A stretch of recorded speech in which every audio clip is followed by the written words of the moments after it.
石榴是常见的树种，因开花结果喜欢和种养它的人比较多。一般是将它作为花果树观赏，把它完成盆景的人不是很多。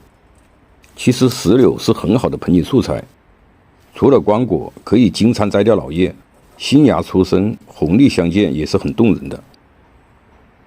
像这个石榴，扦插培养2至3年就可以简单的造型上盆。石榴的根生长比较快，尤其是它的根盘粗根比较密集。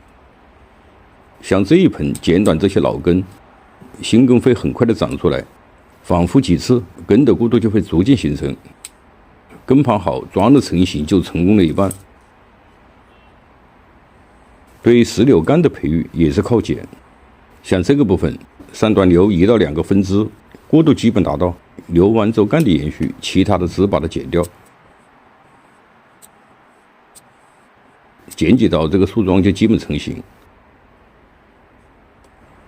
这一盆也是从扦插开始培育的，感觉这个主干有点高，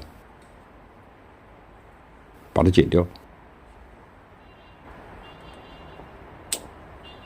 玩石榴盆景做成这样高杆或者丛林比较合适，出枝比较多，留2到3个枝条，挂1、2个果，当果红时枝下垂，秋时的韵意就会更浓。石榴盆景基本成型，就对树干进行催老。催老一是控制它的生长，二是变形沧桑，更有枯木逢春之感。像这个部分把皮剥掉，让木质部分露出来，经过自然的风化让它干枯，这些留下来的皮层会很快愈合。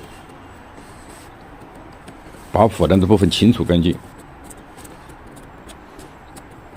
效果达到了，要涂上石榴合剂，阻止它的继续腐烂。石榴的枝条比较柔软，适合盘扎加工。石榴树的直立杆比较多，要改变它的弯曲度，可锯口拉弯。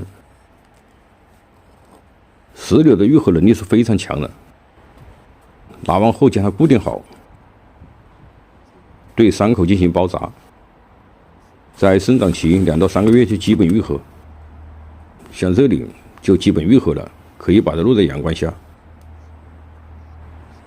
石榴盆景除了弯高杆，弯梯根也不错。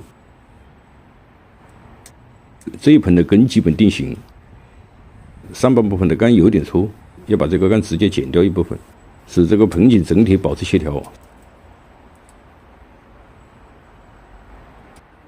不要担心对石榴剪干剥皮会影响它的成活。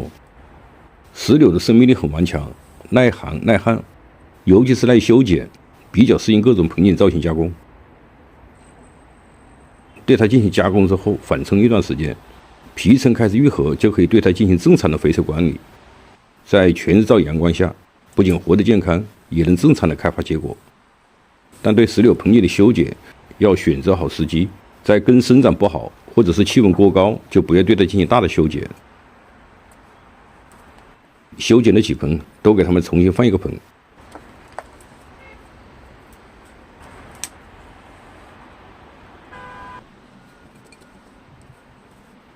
玩石榴盆景简单，种养也不难，尤其是抽完盆景的朋友，可以拿它练手。这个时候剪几条枝，直接扦插在花盆中，到了3月左右就会生根发芽。好了，石榴盆景今天就讲到这里。对石榴盆景的造型和养护有什么具体问题，请在评论区留言。我是三九农茶，感谢您的关注，下期见。